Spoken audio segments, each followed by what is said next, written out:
Welcome, everybody. My name is Rev Diane Dougherty, and I am your host today for Take a Stand. You're listening to WCEG Radio. You can watch us on your smart TV, YouTube, WCEG Network. I am your host with Demita Chaplain for Take a Stand, and we interview Atlanta's and Georgia's brilliant activists who are working to expand democracy in the city, in the state, and in our nation. We are the worldwide community empowerment group where we speak life into the community. Take a moment and like us on Facebook. You can also subscribe and encourage your network to do the same. Follow us on Twitter. You can find us on Instagram at WCEG_talk_radio and at WCEG Network. And last but not least, here's a disclaimer. The topics and opinions are those of the hosts and the guests and are not that of WCEG Network. And we thank you for your continued support. Today, we have a very exciting guest, Helen Butler. I've been waiting to interview her because we have worked together for the Georgia Coalition for Public Education. And I think, if I'm not mistaken, Helen, we've been partnering in various areas for the last 10 years. That's correct. Unbelievable. This is our sixth season at WCEG. And the People's Agenda, Dr. Lowry's group, is specifically active now, working on voter rights and most particularly addressing the changes that Senate Bill 202 gave us. So we're hoping to get Helen invested in talking about 202 and all the different things that we can do to push back on a legislation whose main purpose is to suppress the vote. The more they push, the more we expand. So Helen, thank you so much for being here, and you're on. Well, thank you. I am so happy to be with you. Again, we work wholeheartedly on education because, that is my number one issue. But as the director of the People's Agenda, founded by Dr. Joseph Lowry, voting rights is so central to our mission. We really are made up of organizations rather than individuals, where we come together to work on issues and policies that will improve governance for the state and improve really the livelihoods of people in Georgia that live in Georgia. And we do some Southeastern type work as well. So I'm happy to be here with you today, and I just ready to get into this. Well, listen, Helen, one of the just basic questions I had is, for the listeners, why is voting rights important, and why is it important that we have our antenna up in this particular time and age? Well, I tell you, voting is the basis for everything. If you talk about public policy, impacts every facet of our lives, from the day we're born to the day we die, and everything that happens to us in between. Some public policy impacts how we perform, where we live, how we get services. So it's critical, and it all starts with the vote. Some elected official makes that policy, but who makes that policy is the elected official that is elected by the voters. So the vote is critical to everything we do. Where your hospital is zoned, that's determined by some policy that is made by an elected official. What school curriculum is there? The school board, right now, CRT, as you know, which is a falsehood, but it is a topic that is being talked about by some school board that's determining what can be taught or not taught in class. I mean, in terms of your job, what's the minimum wage you can get as an employee of a corporation that is based in Georgia? That's all determined by some public policy, as well as even to where your church is zoned. With you being the reverend, again, where your church is zoned is determined by some public policy, and that is made by an elected official. And even to the point of where you die and where you're buried, how you're handled, is determined by some policy made by an elected official. So everything that we do in life is impacted by some policy that an elected official makes. And so it's critical that we have a say in who's making those decisions as to whether it benefits our communities and benefits us. That elected official gets to determine how much of our tax dollars comes back to our neighborhood. So it's all interrelated, and therefore voting is critical. Democracy starts with the vote. So if you believe in little d democracy, you've got to begin with the vote. That's why voting is critical. And we're in municipal elections. Those are the most critical, because if I want my road paved, right, that's going to be determined by my local mayor and city council, not by the state government, even though the state sometimes paves roads and that kind of thing. But a lot of those decisions are made by local officials, and it's critical that we vote in every election, not just presidential elections, where, that gets to be most popular, but that is not the most critical. The most critical are these races that we are voting on November the 2nd. Mayor, city council, school boards, those are the most critical races that will impact our everyday lives. That is just perfect. I don't know if you remember Reverend Love. Yes. And every time we had a CBC meeting, that's what he would say is, it's the donut. It's the outside of the donut. Yes.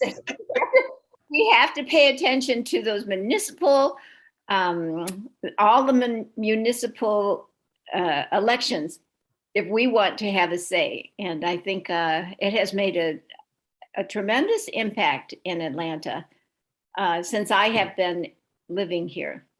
Right. Getting back to the nuts and bolts of this, the many problems I see with this House bill, Senate Bill 202. I just would like to raise my own concern and put it on record that the title of the bill, Election Integrity Act, is such a misnomer. And for many Georgians, the very use of words like that make you think that there has not been integrity in elections, and especially the last ones that have happened, when that is not true at all. So what do you think about election integrity within the municipal elections that are happening now? Well, this is the test run for midterm elections that will come in 2022. I can tell you that. Again, as you stated, SB 202 was, it says election integrity, but it is a misnomer. It is not about integrity of elections, because elections were very well done. We had 3 audits, really just hand counts of the election process. We even had the GBI testing parts of the process where your signature match was, whether that was a good process. And even in that, there was no fraud found. It was, the recounts were all the same. And so it was based on a lie of the President of the United States, unfortunately, at that time, saying that it was fraud. And he only said that is because he wanted to retain power, not because that's what the vote count said, but because he was trying to make our process of electoral process more like Russia's, some fascist country. So it was not based on a premise of democracy, the majority rule. It was just based on he wanted to retain power. And so he was saying that it was fraud in that process. There was no fraud. And the Secretary of State verified that. 3 audits verified that. The GBI, the FBI said all of the records that they looked at, they were accurate. They found one possible, I guess you would say, fraud. And it wasn't fraud. It was really a wife who signed for her husband. And we know wives do that all the time on a lot of documents for their husbands. It was not an intentional fraud, but it was not her ballot that she actually signed his name for. But other than that, you didn't find any fraud. I mean, 3 hand counted. I mean, counting 7, those 4 million, 5 million ballots, that's a lot of ballots to get counted. Hand counted. And the numbers came out the same. So there was no fraud. It was just one political party's way of trying to stop another party from retaining power. So it had nothing to do with the integrity of the election. We had election officials, poll workers who worked during a pandemic.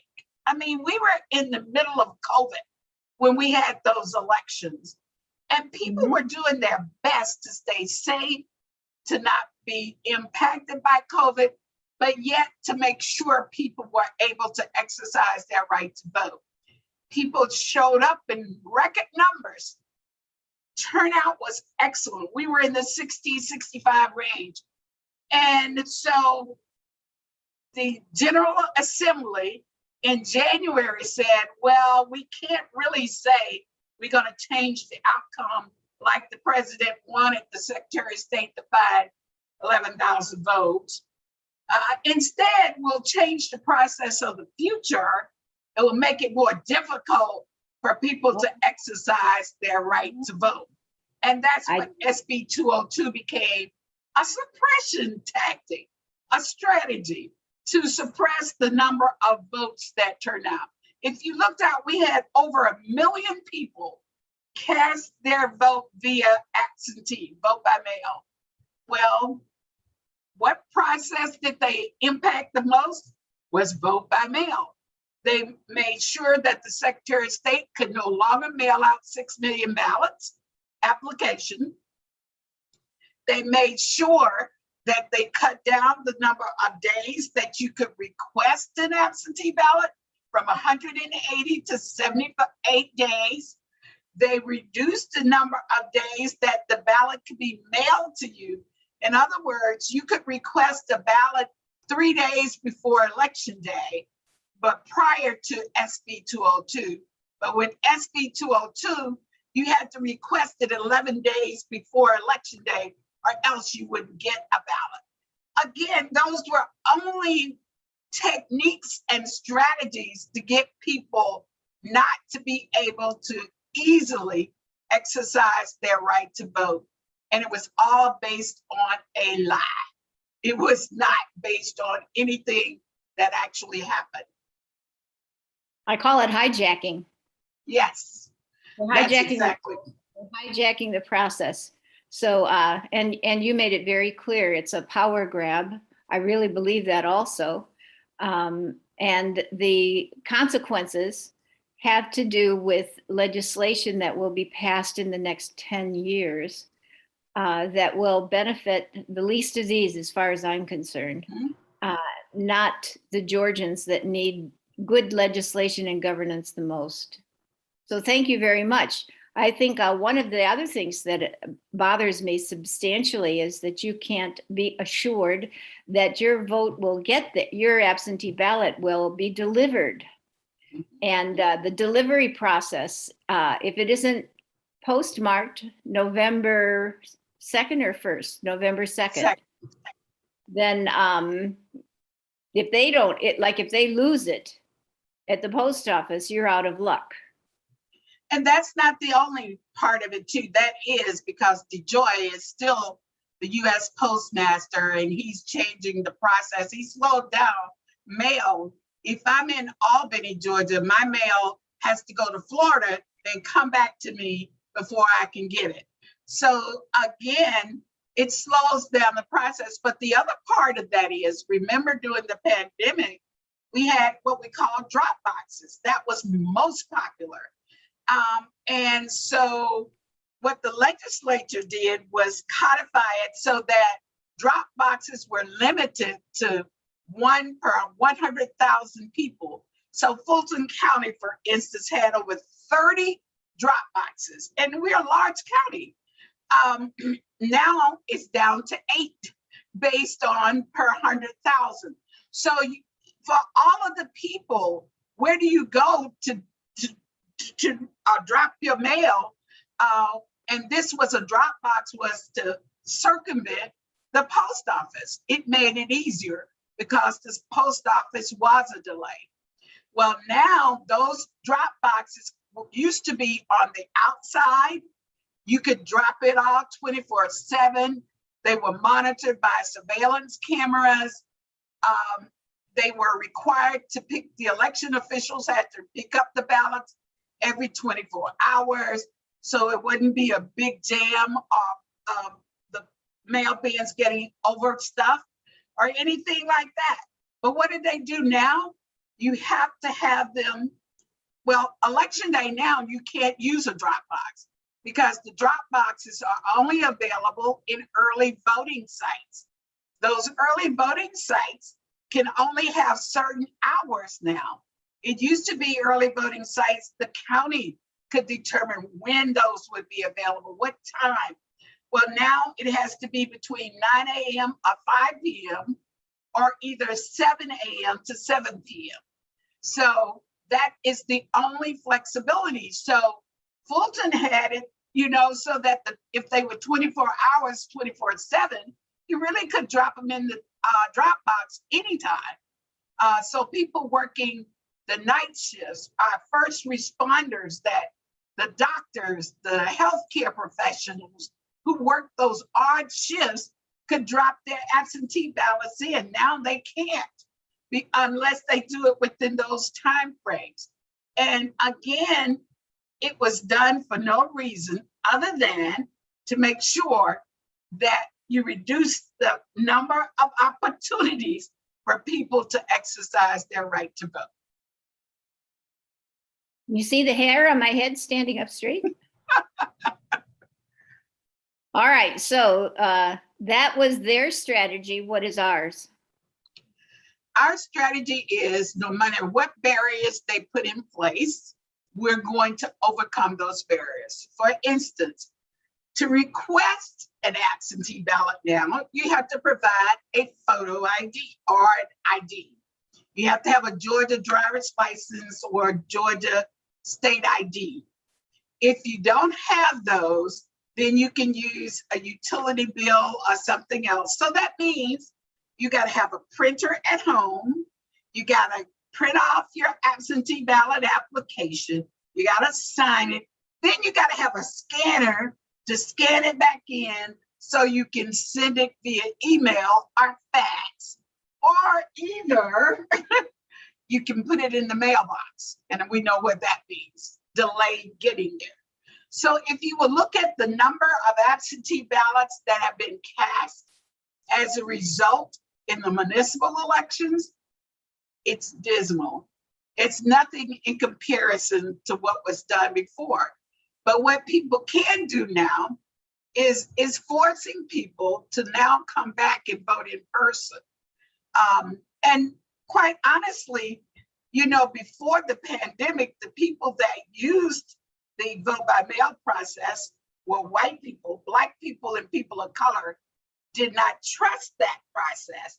But we got them during the pandemic to trust that process.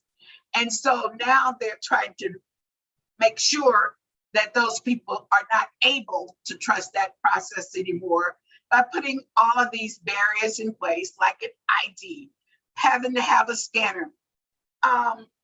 People, we work with a lot of senior people.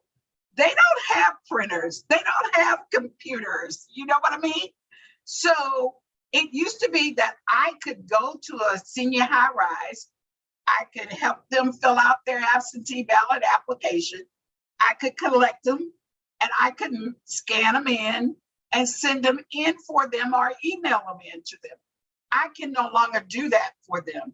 Only an immediate relative or a caregiver or someone who lives in the household with them can do that. So you see the barriers that they put in place, even for people like me, that our organizations, we used to go out to senior high rises to help them to be able to cast their absentee ballot applications, just to fill out the application, not the ballot, just the application to get a ballot. So you see the hurdles that they put in place, the hurdles. Now, they had originally said also that they wanted you to have an excuse to be able to use vote by mail. Of course, we put up a lot of stink about that, so they didn't for that legislative section. Of course, we never know what's going to happen in the future. So what we've got to do is to make sure people know the ID. So whenever I have events, I'm bringing a printer so people can make copies of their ID, attach it with their absentee application, and send it in. You have to, again, these are just barriers that are there. It was for no reason. The Secretary of State had a portal where if you had a driver's license and a Georgia ID, all you had to do was put the number in. You didn't have to sign it or send it in.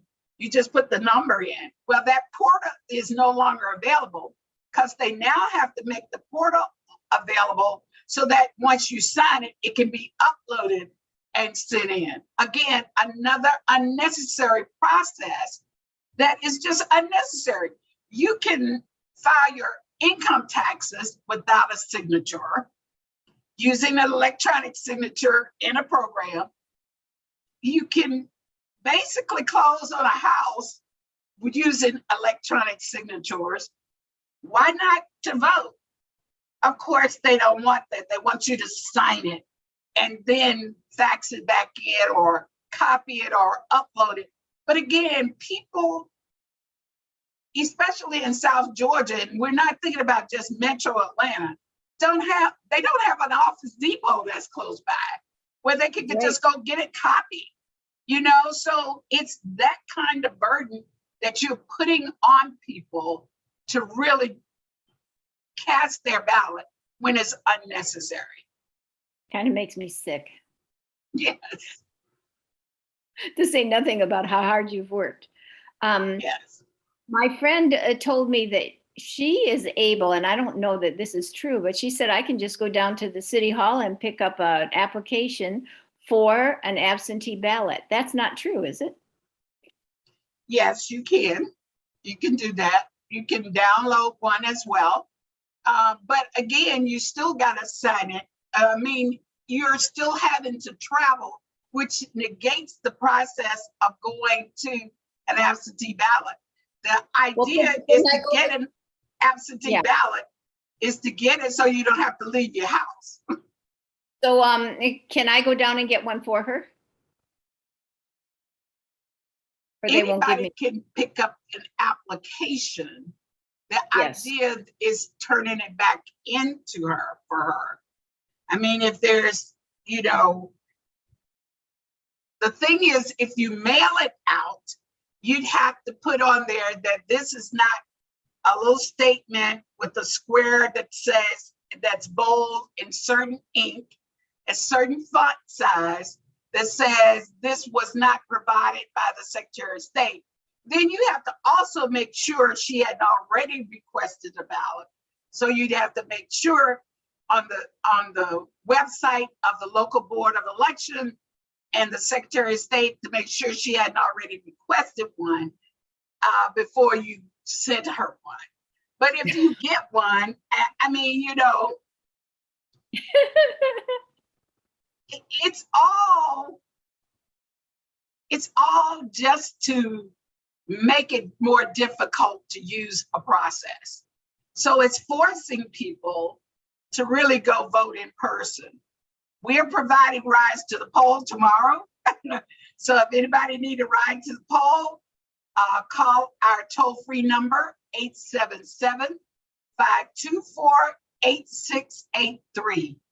877-524-8683. We have a website called ridetothepoll.com, ridetothepoll.com, and we have an app, Ride to the Poll. So you can request a ride either of those ways, and we'll be happy to pick people up to take them to the poll. It's Ride to the Poll, not S on ride.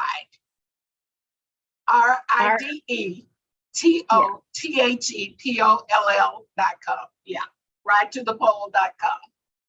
And of course, the number again is 877-524-8683. So that's a way for people to get a ride to the poll. So again, we were providing rides for early voting.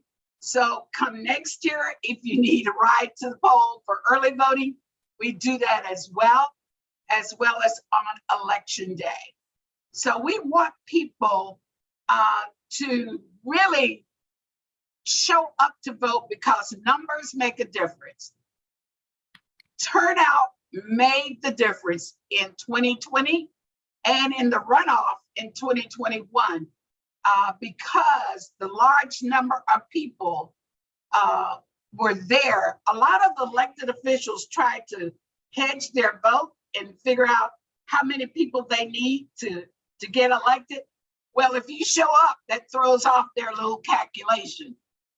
So the more people that can show up, the better we get results of electing someone who will do the best in the interest of the majority of the people and not of a select few. Tell me again the telephone number, 877 524 8683. 8683. I'm putting it in the chat. Yeah. Thank you. So I have heard, and I don't know if this is true, that they close down polls the day of. So when you get there, your polling station is closed. They don't give you notification ahead of time. How true is that? They are only allowed to close a polling location in the event of an emergency. They have to close, they cannot close polling locations 90 days prior to the election. So if a polling location is moved or closed, it has to be for an emergency reason. For instance, if there was a COVID outbreak or something, the location could no longer be used, the heat wasn't working, the water wasn't working, it can't be that they just arbitrarily close. And then they have to give you notification of that polling location closure. I remember during the 2016 election with the new machines, there were people that weren't trained, that the number of the machines didn't work. Or maybe this was before, maybe this was the old machines. Yeah. And that generally they were in people of colors and districts, and they were unable to vote because there were like maybe 2 machines that were opened. Is there a way to predict that this will not happen this election to prepare for 2022? Well, what we have to do is find out from our local boards of election, how many machines do they plan to have at each polling location? You can call them and get that information, because in the law, SB 202 requires so many machines per number of people that cast their vote per hour. And that's still in place. That's always been the case, but they didn't always do it that way. And so you had to challenge them, but they are required to have enough machines based on the number of people that are registered for that location. They have to have a number of machines that will accommodate them, so many per hour. So it's like 250 per hour. They have to have those in place, and we want to make sure that they do. That's why we have poll monitors that go out and look. The first thing they look for on the checklist is how many machines are up that day. If they don't have enough for how many people are for that, then they call into our hotline, and we have lawyers that will work with us to make sure we get the right number of machines operable at those polling locations. But they're required to do that by law, and they have always been required to do that by law. But they didn't always. You got 159 counties administering elections, so everyone didn't do it just right.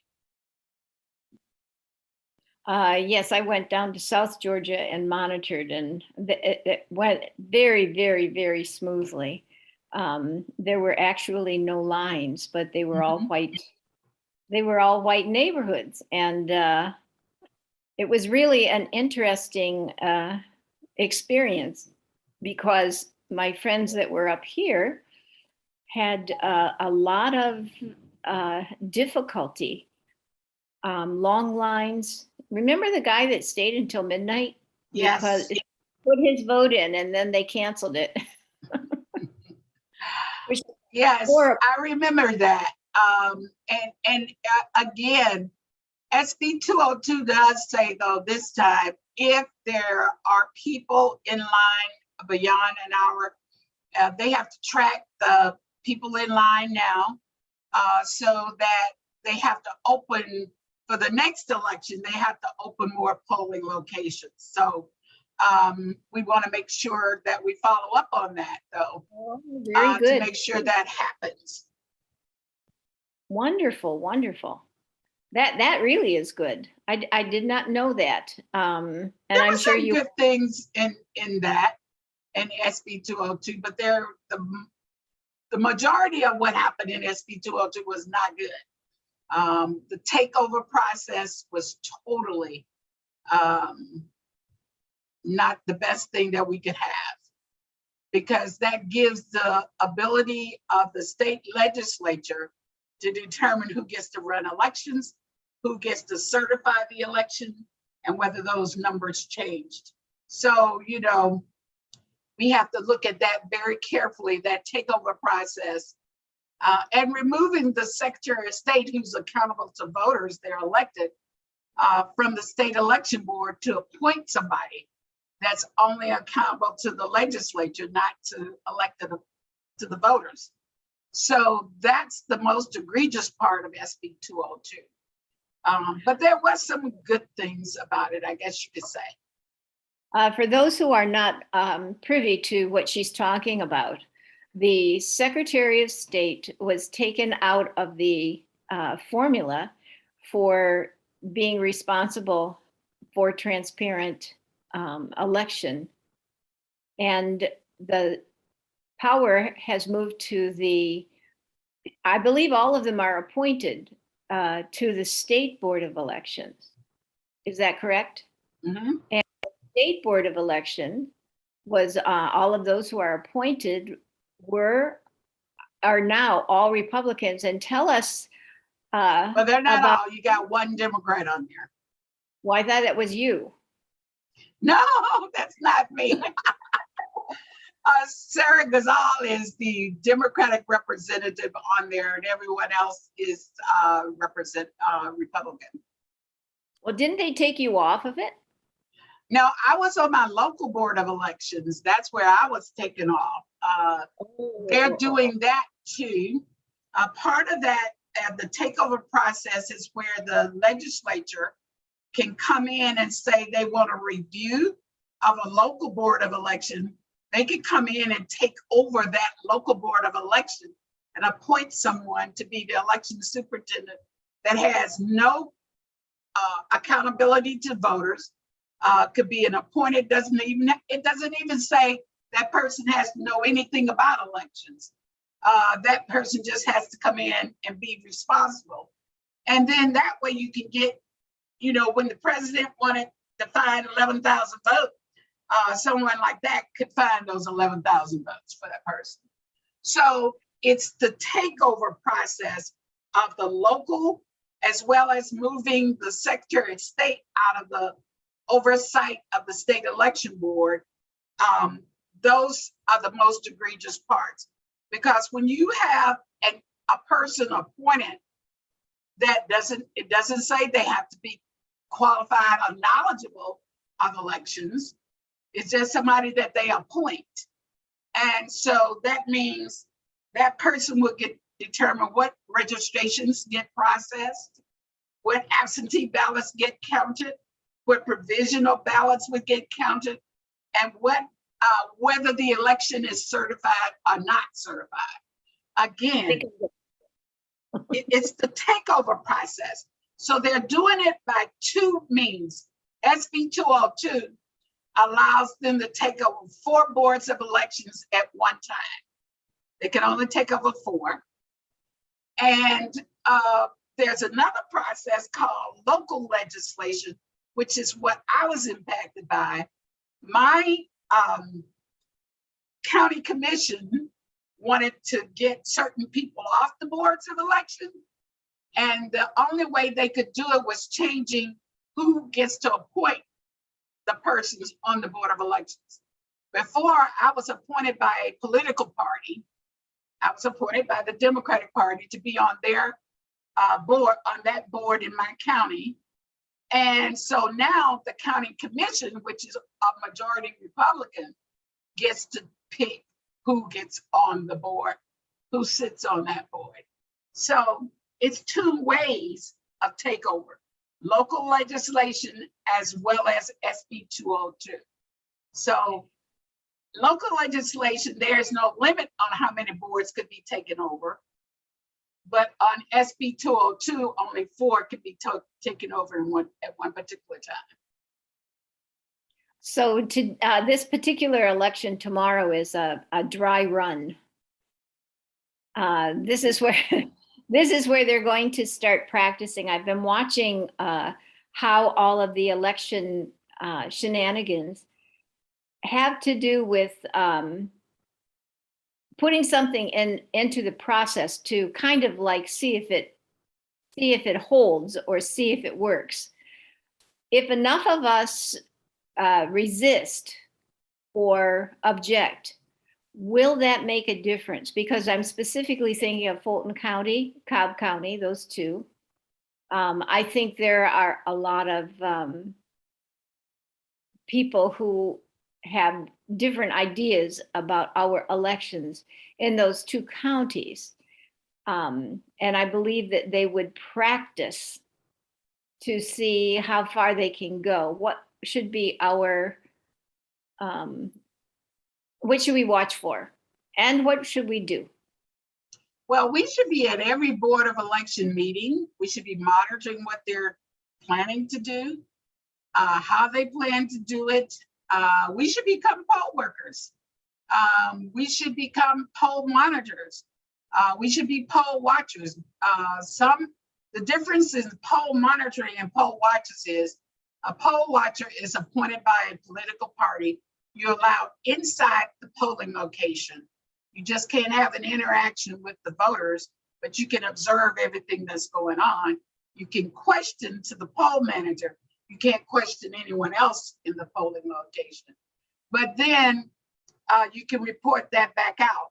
As a poll monitor for us on our election protection team, we send people to assist voters. So if you go in with a voter, you can see what's going on there as well as you can assist voters to see the process.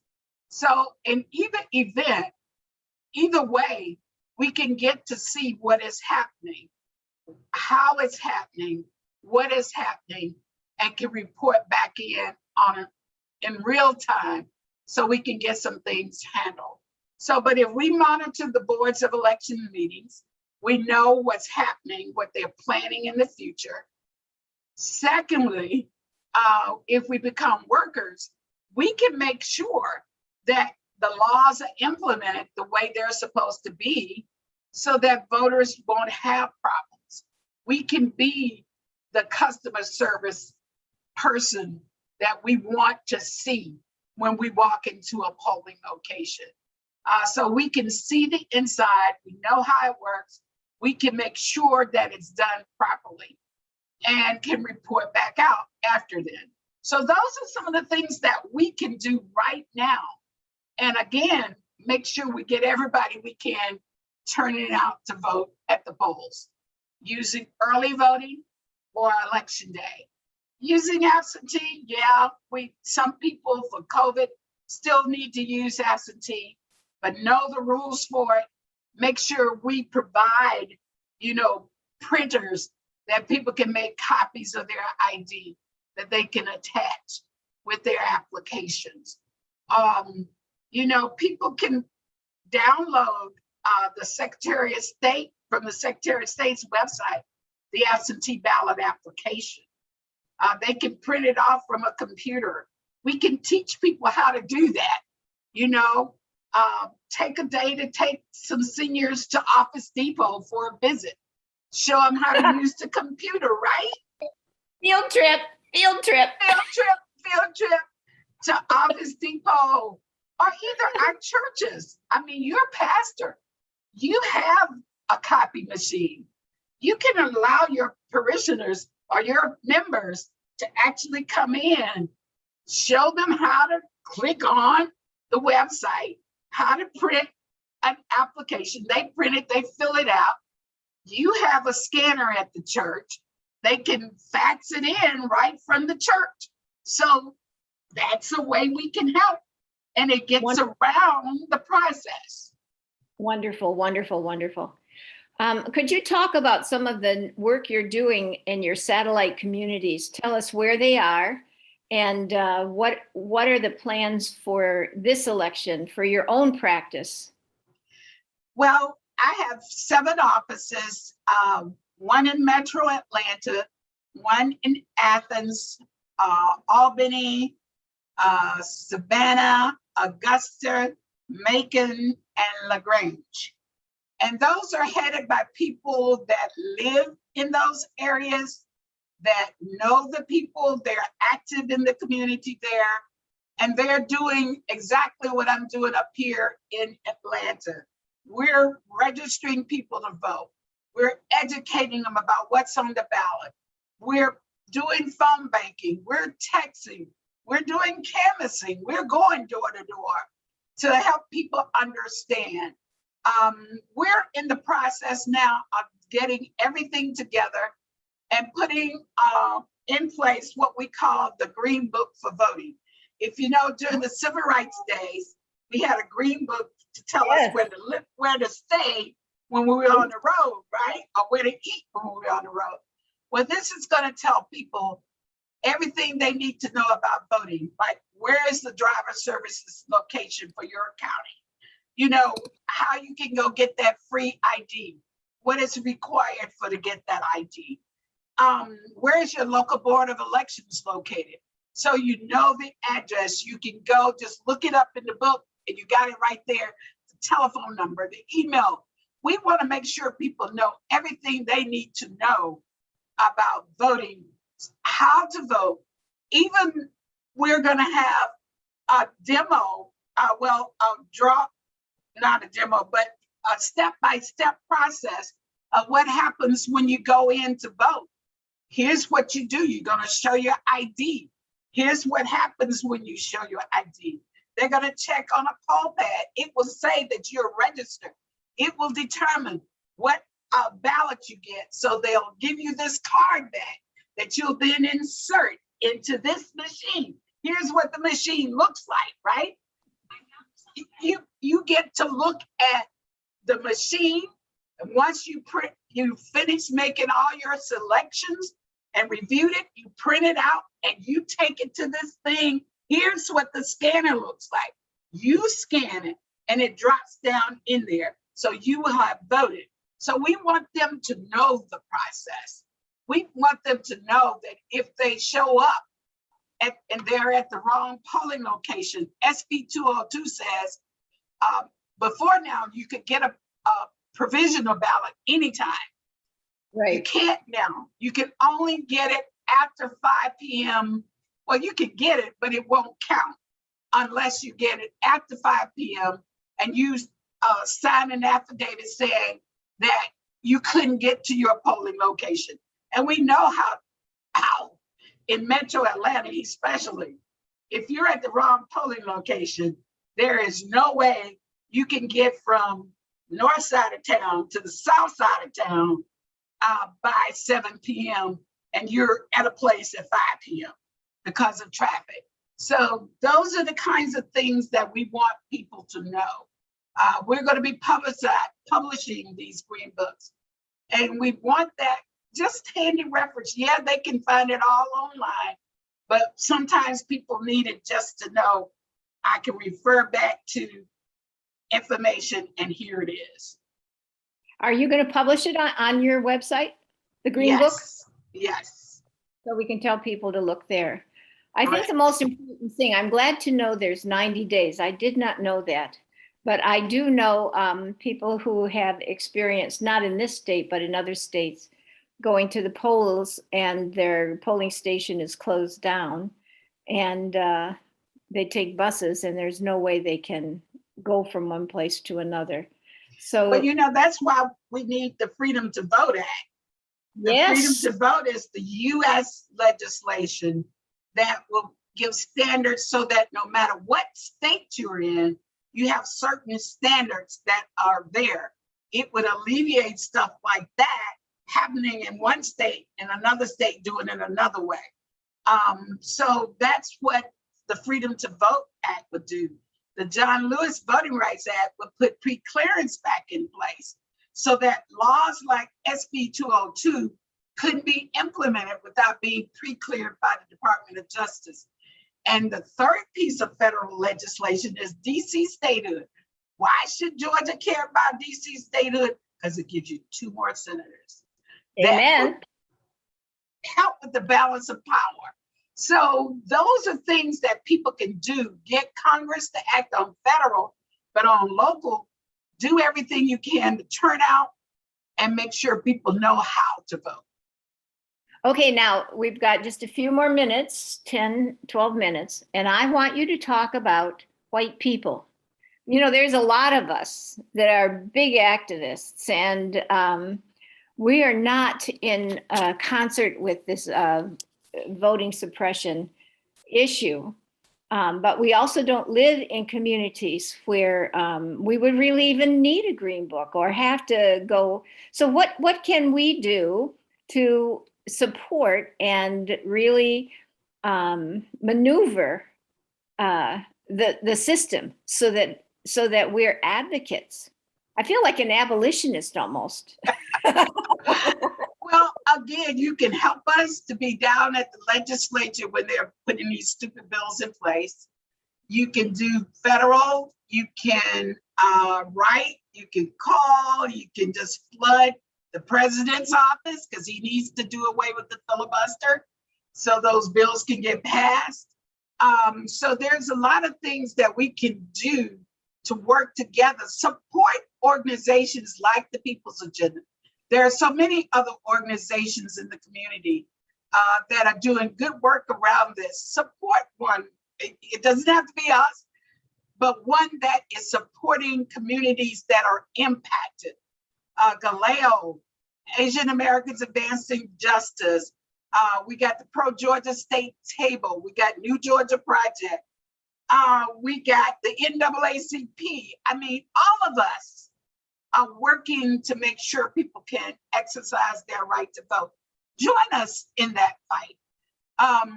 You can help us. You can help write cards or reminders to people that elections are coming up, to get a voter registration list, mail you some cards to that voter file, to just tell people, to remind them that every vote counts and you are concerned.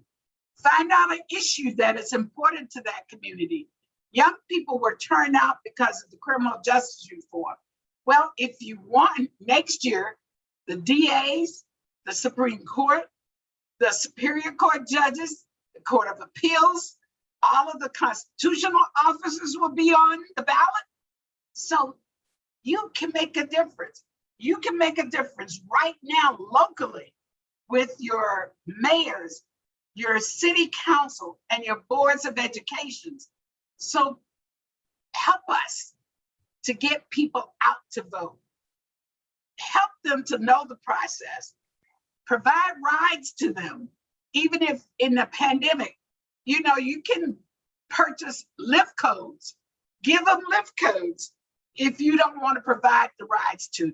Those are ways, creative ways. Churches can have their vans available, that they deploy them to certain neighborhoods and do a PSA. I'm going to be in your neighborhood this day, this time. You need a ride to go, show up. Those are things to do. You are awesome. You are awesome, Helen. And I do want to tell the listeners that she has been on national TV for the voter rights rally. I saw you, I turned it on, and there she was speaking like she's speaking now. So many wonderful people that are very concerned about our democracy and making sure that this is constitutive to our entire country. So Helen, I can't thank you enough. You all are listening to WCEG Take a Stand, and here's a woman that has spent her life standing for justice, for peace, and for democracy. I hope all of you will listen to this and make an effort. Make a plan. Mm-hmm. Make a plan. If you do just one thing, that's enough. Mm-hmm. Because other people are planning and they don't have the same intentions that we really need them to have. So thank you so much, Helen. Is there any other little thing? I'll let you close this. Go watch the vote count. Make sure that the process is fair and that people are not, there are a lot of people that are going to try to say that the counting process is not right. Well, you have a right to be there to see how the count goes as well. So be there to have that true side. Have somebody there that's telling the truth and not people that are there that's telling the lies about how our elections are run. But thank you so much for educating the public about this and being concerned. That's what makes a difference. As you know, Dr. Lowry always called us chaplains of the common good. Oh, so I love it. Be a chaplain of the common good. I am picking that up. I'm talking about how we are, and WCEG, people on WCEG are chaplains of the common good, mm-hmm. because that's what we have in mind. Mm-hmm. I'd like to tell everybody about the importance of going back, because this is our recorded session and it will be put on all of these networks. And we're hoping that people will listen to this one on Helen. And also go back and listen to Fair Districts. November 3rd, we will be in the state, the halls of the state. I don't know, are they going to let us in, or maybe we have to wait outside? We're to be announced. We may have to wait outside, but redistricting is important. I do want to put a plug in for that. We drew some maps, and we didn't draw it for partisan, for Democrat or Republican. We drew it based on the change in population. And so we drew several districts that people of color have an opportunity to be a part of the elected body. So It wasn't for Republican or Democrat. It was strictly based on the census and the growth patterns that have happened. So ours is called Georgia Unity Maps. So please go to georgiaunitymap.org and look us up. Galileo, the NAACP, and the People's Agenda came together to say these are maps that would benefit our communities. And we drew them based on the needs of the community and getting the right representation, not on political party. Very important, very, very important. And I'm looking up, I'm looking to the site. I can't find it. So if you have that site, would you just put it in the chat? I will. Please. Also, if you would take a minute to listen to the Fair Districts piece from last week, the Georgia, Princeton gerrymandering project found elicited 1 million maps. There it is, I see it, georgiaunitymaps.org. And so between what Helen has done for our particular state and also what they have done, the legislators, I think we sent out 40,000 postcards to all the legislators. So they know about the Georgia Princeton project. And especially the ones that I know are very interested in fairness, not in creating a political problem for the future generations. Another piece, if you want to go back on my Take a Stand, you will hear 2 pieces. The first is on the Fern, funds for reparations now. It is something that we all need to think about in terms of who we are in Georgia and what is our historical trauma, something that we share. And then after funds for reparations now, we had the wonderful group that is the Chattahoochee Brick Company Descendants Coalition that talks about the work that they are doing and hoping to do to bring awareness of that past so that we can have common memories and we'll make sure that this is not repeated. Because if those of us who are not watching stay silent, we will repeat the past, and we're not looking forward to that. So again, Helen, thank you very much. You all have been listening to WCEG. I'm Rev Diane Dougherty, and our next show will be November 15th, and it's going to be a doozy. So I'm really hoping that I'm going to leave everybody on that cliffhanger to make sure that you're interested in keying in. Helen, did you forget anything? No, I just put our website on there. If you want to work with us, volunteer with the People's Agenda, it's thepeoplesagenda.org. So there you go. What happens if, probably it's not going to work, but what happens if the Voter Rights Act is passed? I just had that thought. What if they pass it next? What we'll do next is to get people educated and still out to vote. So you still got to know who's on the ballot, what they stand for. So it'll be an education more so. But we also work on education. As you know, that's what you and I both work on, is making sure we have public school, public education. Then we do criminal justice reform. We work on the environment. Health is connected to the environment. So we do economic empowerment, getting people of color economic equity. So that's what we'll be working on. Isn't it exciting to be alive? When I retired, yes. I said, I'm refired. Out of that classroom and into the world. So yes. I'm just delighted to have met you and WCEG, all of the wonderful producers and commentators. And we hope everybody will have a wonderful, wonderful November and be of hope. And remember, you too can be a chaplain for the common good. Make sure that you get people out to vote and pay attention.